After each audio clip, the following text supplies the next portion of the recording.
Salve entusiastas, meu nome é Marcelão e esse é o 34º vídeo da cronologia dos X-Men, o primeiro confronto com o Magneto, parte 1.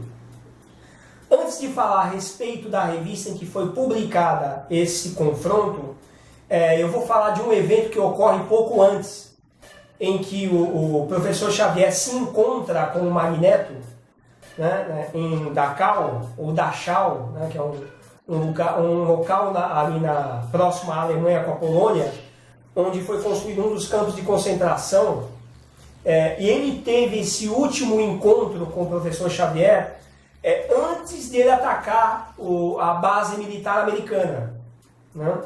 E é assim, quando ele terminou de concluir o asteroide M, a construção do asteroide M, ele levou para o interior do asteroide os seus filhos, né? Que não sabiam ainda que Magneto era o seu pai, né? Seu pai biológico, né? Que é a Wanda Maximoff e o Pietro Maximoff. Os dois foram levados, né, para o asteroide M. Caso vocês não saibam, né, mas como já foi dito em vídeos anteriores, o Magneto salvou os irmãos de serem linchados na aldeia em que eles viviam, porque eles manifestaram o poder deles, né? E o que aconteceu? As pessoas ficaram evidentemente horrorizadas, como era comum de acontecer quando uma pessoa manifestava o poder mutante dela, né? Do indivíduo, né? Se reuniram, aquela coisa da ignorância coletiva, para matar os dois. O Magneto oportunista apareceu na ocasião e salvou os dois, com o objetivo de recrutar os primeiros integrantes da Irmandade de Mutantes, né? E eles foram os primeiros integrantes da Irmandade de Mutantes a pisarem no asteroide M, né? Que é assim, o asteroide M foi construído durante um longo espaço de tempo, né, quando o Magneto deixou claro que o objetivo dele era confrontar o Homo sapiens, né? E isso começou a tomar forma quando ele roubou aquela toneladas de ouro, né, dos nazistas, né? Que para quem está acompanhando, né, os vídeos da origem dos X-Men na cronologia, sabe que isso aconteceu quando ele e o Xavier resgataram, né, a Gabrielle Heller, né, e o general, que não lembro se era general, enfim, ele era um líder dos nazistas ali do Reich, que era o Barão Strucker, e eles tinham tudo mais, aquela soma enorme, aquela pilhagem do que o nazista conseguiu fazer ao longo da guerra, né? E o Magneto, juntamente com o professor, que eles foram resgatar a Gabrielle, ele levou a montanha de ouro, né? Isso possibilitou que ele construísse, que ele criasse, né, a tecnologia que daria forma ao capacete, né, aquele elmo que ele utiliza para poder isolar o ataque do Xavier, né? Aquele elmo foi uma tecnologia que foi desenvolvida a partir de recursos que ele teve, que ele passou a ter com estudos e recursos financeiros que ele conseguiu nessa ocasião. E a tecnologia também do asteroide M, evidentemente foi construída não só com o poder dele, mas com os recursos que ele conseguiu nessa ocasião, né? Então, enfim, o que aconteceu esse encontro, né? E por que ele ocorreu? Primeiro que o Xavier ele pressente isso, né? Ele pressente que vai acontecer isso, e isso ocorre evidentemente antes da formação dos X-Men. O Xavier sabe mais ou menos a localidade onde o Magneto vai aparecer, e ele decide ir até aquele local com o objetivo de tentar convencer o Magnus do contrário, que ele já havia tentado impor essa ideia, né, essa ideia contrária à destruição, à imposição do homem superior. Enfim, nessa ocasião, o professor estava vivendo na mansão X com a Amélia Void, desculpa falar a Gabriela, com a Amélia Void. E ele sentiu isso, né, e decidiu viajar com ela até provavelmente a Marvel não deixa clara qual é o campo de concentração que eles vão encontrar, mas eu acredito que seja o da Dachau, né? porque foi lá que o Magneto ficou confinado, né, durante a Segunda Guerra Mundial. Enfim, eles chegam lá, a velha Void está com ele, né, e eis que surge o Magneto ali, naquele local, juntamente com os irmãos Maximov. Aí o que acontece? Por que o Magneto foi lá? Ele já estava pronto para atacar o Homo sapiens, a humanidade, né? Para impor a sua supremacia, né? Do Homo superior. Ele decidiu ir para lá e o Xavier imaginou que ele faria isso, porque conhecia ele muito bem com o amigo, com a amizade que eles tiveram, né? Anteriormente, porque o Magneto precisava se reforçar no objetivo dele de destruição. Ele precisava relembrar dos horrores que ele viveu na Segunda Guerra Mundial, que foi já dito para vocês, né, já foi apresentado na origem do Magneto, nos vídeos anteriores, né, que é uma coisa muito pesada, muito triste, muito absurda, né, o sofrimento que ele teve nesse local, né, que não foi lá que ele perdeu os pais, né, mas foi nesse período em localidade próxima lá. Né, mas ele foi ali para poder, ele precisava revigorar aquela mágoa que ele tinha da humanidade. E lugar melhor que aquele não existia de fato. Aí ele foi para esse lugar e encontrou com o Xavier.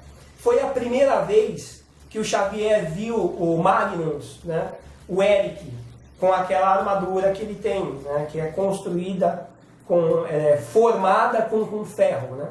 Ela é com partículas ferrosas. O Magneto constrói todo aquele traje dele com a força da mente, né? Para quem não sabe, ele constrói aquele traje dele com a força da mente, menos o elmo. O elmo já é um artefato tecnológico que ele utiliza.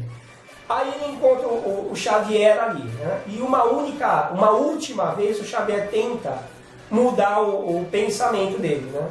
Tenta conversar com ele a respeito da mágoa que ele estava sentindo, que aquilo não iria levar a nada, só iria piorar a situação, mas ele já estava decidido, né? Até a Amélia Void também tentou manifestar a oposição dela, né? Com relação aos dias difíceis que viriam com a atuação dele, né? Com o rancor que ele iria derrubar sobre a humanidade, mas acabou que não teve efeito nenhum, né? E eles conversaram um pouco, o Magneto mostrou aquela ira que ele tem, aquela mágoa, aquele rancor que ele tinha da humanidade. Por um lado, ele até é justificado, mas não é o melhor meio de você lidar com o problema, né, que você teve, evidentemente. Mas enfim, aí foi a última vez que os dois se encontraram, né, fora do campo de combate que seria traçado a partir de então. Então vamos lá. O confronto com o Magneto, o primeiro confronto que os X-Men originais têm com o Magneto, é publicado na número 1, na revista número 1 dos X-Men, que que chegou às bancas, né, que foi produzida em 10 de setembro de 1963. Esse foi o mesmo ano em que foi produzida, também publicada, a número 1 dos Vingadores. Né? Para quem não sabe, a número 1 dos Vingadores foi publicada também em 1963. Este ano também, ele veio carregado com um problema que teve nos Estados Unidos, né, de racismo, né, com uma atuação terrorista da Ku Klux Klan, que colocou uma bomba numa igreja batista, né, que vitimou 4 meninas negras. Né, isso é fato. Né? E por que eu estou falando isso? Porque isso tem a ver com intolerância racial. Né? Não que a Marvel se valeu disso, porque aconteceu no mesmo ano. Né? Não teve aquele negócio, a Marvel se valeu disso, não. Porque a época em que a Marvel começou a caminhada dela para o sucesso total, com novos personagens e com o nome Marvel Comics, esta década anterior já vinha, infelizmente, marcada por essas guerras étnicas, né? E foi por isso também que o Stan Lee, o genial Stan Lee, criou os X-Men. Foi por causa dessa áurea pesada que os Estados Unidos estavam vivendo, né? Ele criou, porque assim, o Stan Lee fazia muito isso. Ele via como estava funcionando a sociedade naquele momento e criava os personagens de acordo com os problemas sociais que o mundo estava vivendo, né? Enfim, então os X-Men foi editado, foi produzido, né, e vendido nesse ano, a número 1. E assim, os personagens foram todos criados pelo Stan Lee, né? A história, a personalidade de cada personagem foi criado pelo genial Stan Lee. O visual de todos e cada um deles foi produzido pelo não menos genial Jack Kirby, que dava imagem, né? Ele tornava visual as ideias do gênio escritor, né? Então eles são os gênios criadores dos X-Men. Então vamos à história. A história inicia no escritório do Professor X. Ele dá um comando mental para seus alunos aparecerem, né, rapidamente ali, né? Aí o que acontece? Ele chama os alunos, eles aparecem, né? Tem até uma imagem muito engraçada, que tem o Bob Drake aparecendo, parece que está fazendo polidense ali, né? Eu acredito que não tenha sido esse o objetivo do Jack, mas enfim, tá até uma imagem engraçada ali. Os alunos aparecem, né? Os 4 alunos aparecem. O objetivo da apresentação deles é que o professor X queria fazer uma avaliação com relação ao que eles haviam desenvolvido no treinamento dos poderes dele. Então, foi uma avaliação individual. O primeiro que ele pede para mostrar o que tinha sido aprendido até então foi o Fera, né? O Fera faz uma apresentação fantástica aquele malabarismo, a agilidade que ele tem, né? Aquela coisa dele se movimentar com precisão, né? Aquela coisa maravilhosa que só esse integrante dos X-Men conseguia fazer com maestria. E é interessante que quando o Xavier pede para os X-Men fazerem essa apresentação para ele, essa avaliação, do nada, né, meio que do nada aparece um painel de controle, né, no qual o Cíclope vai operar para poder fazer com que vários equipamentos apareçam no ambiente para poder mostrar o desempenho dos personagens. E olha que interessante, a ideia da sala de perigo apareceu ali, mas ela não existia ainda uma estrutura física. O Stan Lee e o Jack Kirby criaram esses mecanismos de treinamento de alto perigo para os integrantes da equipe aprimorarem suas capacidades, mas não estava situado num lugar ainda, né? Você vê que interessante, né? Como é aquela licença poética, né? Imagina, ele chamou os personagens para o escritório dele para poder fazer a avaliação e do nada começa a aparecer toda uma parafernália para colocar em prática, né, a apresentação dos poderes dele.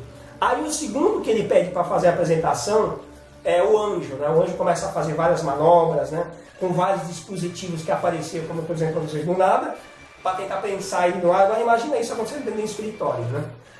O tamanho que tem que ter escritório para acontecer um negócio desse aí. Para vocês verem que a ideia, o conceito já existia na sala de perigo. Evidentemente que depois eles criaram uma localização específica para que aquilo se tornasse viável, né? Aí o Anjo começa a fazer aqueles rasantes maravilhosos dele, né? Passando por vários mecanismos perigosos. Num dado momento Xavier pede para que um canhão sonoro emita vibrações, ele quase cai, né, do voo dele ali, mas o professor entra na mente dele e fala: se controle, que isso é um perigo que você pode acabar enfrentando. O Anjo consegue se concentrar e plana próximo do chão, ou seja, ele passa também nessa avaliação. Em seguida, o professor Xavier, na mente do Cíclope, pede para ele atacar o Hank com as suas rajadas ópticas, evidentemente controladas para não matar o Hank. Ele dispara uma rajada poderosa, né? O Hank fica parado, preso na parede, tamanha é a força do disparo, ele fica preso assim, assustado, né? Aí o segundo que ele pede para atacar é o Homem de Gelo. O Scott dispara a sua rajada óptica no Homem de Gelo.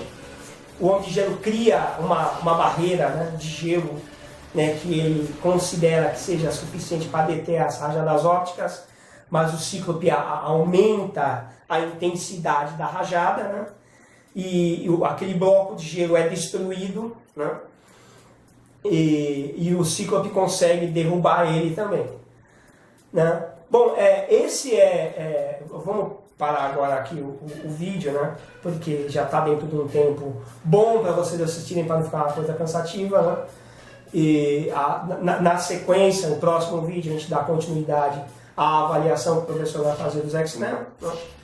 Não deixe de acompanhar nosso site, né? Se inscreva, dá um like aqui pra gente que é muito importante.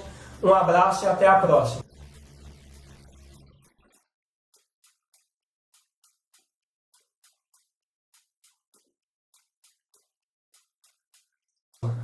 Não para, que eu tenho um monte de informação, já faz o outro vídeo. Tá acabando a bateria. Ah, não. Tem que ser rápido.